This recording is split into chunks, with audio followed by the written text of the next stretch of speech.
आमच्या चॅनलला आपण अजूनही सबस्क्राईब केले नसेल तर सबस्क्राईब बटनवर क्लिक करून सबस्क्राईब करा. बेल आयकॉनला क्लिक करा जेणेकरून नवनवीन व्हिडिओंचे नोटिफिकेशन तुम्हाला मिळेल. व्हिडिओला लाईक करा व तुमच्या मित्रपरिवारात शेअर करा. आपल्याला अजून कोणत्या विषयावर माहिती हवी असल्यास कमेंट करून आम्हाला नक्की कळवा. धन्यवाद.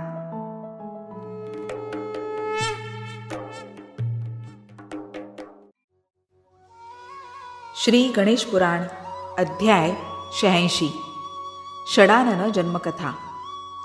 नंतर शंकर पार्वतीसह कैलासी परत जाऊन क्रीडा करीत असता सहस्र वर्षे लोटली तरी पुत्र उत्पन्न होत नाही हे पाहून देवांना चिंता प्राप्त झाली.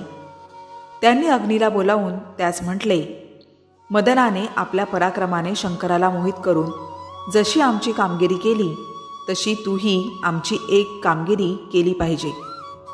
शंकर पार्वतीसह विलास करीत आहेत तरी अजून त्यांची क्रीडा पूर्ण होत नाही.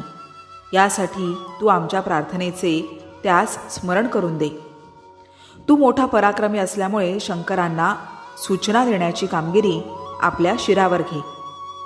इतरांना त्याच्या तृतीय नेत्राची भीती वाटते तेव्हा हे कार्य तूच केले पाहिजे. देवाच्या इच्छेप्रमाणे अग्नीने काशाय वस्त्रे परिधान केली आणि भिक्षुकाचे रूप घेऊन तो कैलासी गेला. तेथे ज्या मंदिरात शंकर क्रीडा करीत होते त्या मंदिराच्या द्वारी उभा राहून त्याने 3 वेळा भिक्षा घाला हो अशी गर्जना केली. तो शब्द ऐकून सुरत क्रीडा समाप्त करून शिवपार्वतींनी आपापली वस्त्रे परिधान केली. त्यावेळी शिववीर्याचे धारण करण्यास अशक्त असलेल्या पार्वतीने आपल्या ओंजळीमध्ये ते वीर्य घेऊन बाहेर आलेल्या याचकास दिले. ते वीर्य पृथ्वीवर टाकले तर सर्व पृथ्वीचे दहन करील अशा भीतीने त्याने ते वीर्य स्वतःच धारण केले. पण त्यामुळे तो गर्भवान झाला आणि त्याला मोठी लज्जा उत्पन्न झाली. त्याला तोंड दाखवण्याची लाज वाटू लागल्याने तो काही दिवस लपूनही बसला. नंतर एके दिवशी स्नान करण्यासाठी अग्नी नदीवर आला. तेथे कार्तिक स्नानासाठी आलेल्या 6 स्त्रिया त्याच्या नजरेस पडल्या. त्यावेळी शिववीर्य गंगेत टाकल्यास ते थंड होईल आणि त्रिभुवन जळणार नाही.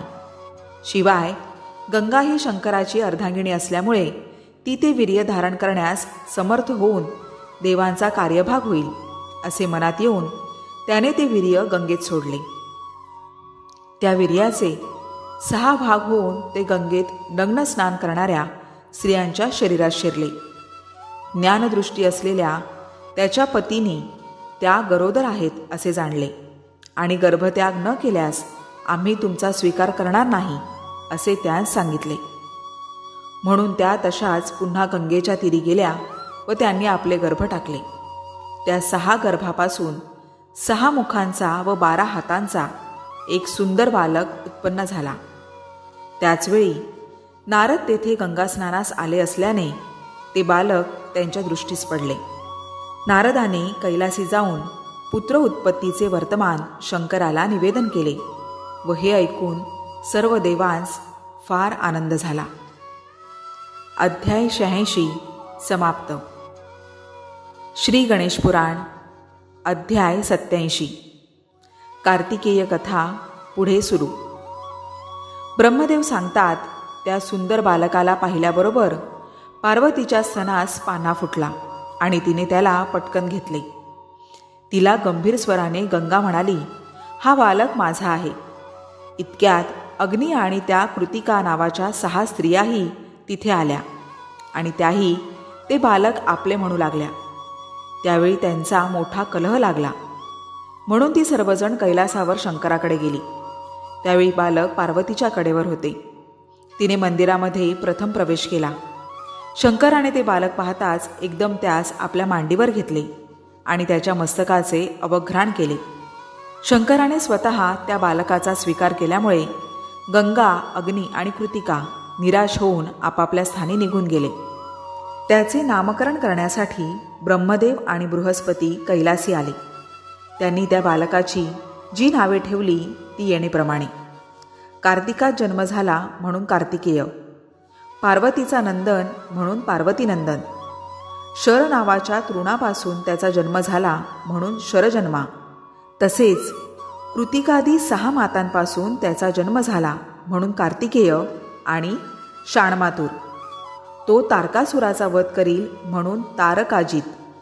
देवांचा सेनापती होणार म्हणून सेनानी आणि महासेन. त्याला 6 मुखे होती म्हणून षण्मुख. शंकराचे रेत त्रिवार स्कंद म्हणजे च्युत झाले म्हणून त्याचे नाव स्कंद. अशी नामे त्याला प्राप्त झाली. नामकरण होत आहे इतक्यात इंद्रदेवही तेथे आले आणि त्यांनी त्याची स्तुती केली व त्याला त्याच वेळी सेनापत्याचा अभिषेक केला. कार्तिकेय दिवसेंदिवस झपाट्याने वाढू लागला. लहानपणातही त्याचा पराक्रम मोठा होता. एकदा त्याने उडी मारली आणि तो चंद्रास धरावयास गेला. त्यावेळी ब्रह्मदेवाने चंद्राला त्याच्या हातून मुक्त केले. त्याने बुद्धीने बृहस्पती आणि शक्तीने इंद्र यांना लहान वयातच जिंकून टाकले होते. एके दिवशी कार्तिकेय शंकराला म्हणाला, गुरो, तुमच्या मुखाने मी आत्तापर्यंत पुष्कळ कथा व व्रते ऐकली, पण त्यांनी माझ्या मनाचे समाधान झाले नाही. यासाठी ज्याच्या योगाने शत्रूला जिंकता येईल आणि त्रिभुवनात कीर्ती होईल असे काही व्रत मला सांगा. तेव्हा काम व मोक्ष या 4 पुरुषार्थाची प्राप्ती करून देणारे, पुत्र आणि संपत्ती वाढविणारे, अलक्ष्मी आणि संकटे यांचा नाश करणारे आणि शत्रूचा नाश करून जयप्राप्ती करून देणारे गजाननाचे वरद चतुर्थी नावाचे व्रत आहे ते मी तुला सांगतो, असे शंकर कार्तिकेयाला म्हणाले. अध्याय 87 समाप्त. आमच्या चॅनलला आपण अजूनही सबस्क्राईब केले नसेल तर सबस्क्राईब बटनवर क्लिक करून सबस्क्राईब करा. बेल आयकॉनला क्लिक करा जेणेकरून नवनवीन व्हिडिओचे नोटिफिकेशन तुम्हाला मिळेल. व्हिडिओला लाईक करा व तुमच्या मित्रपरिवारात शेअर करा. आपल्याला अजून कोणत्या विषयावर माहिती हवी असल्यास कमेंट करून आम्हाला नक्की कळवा. धन्यवाद.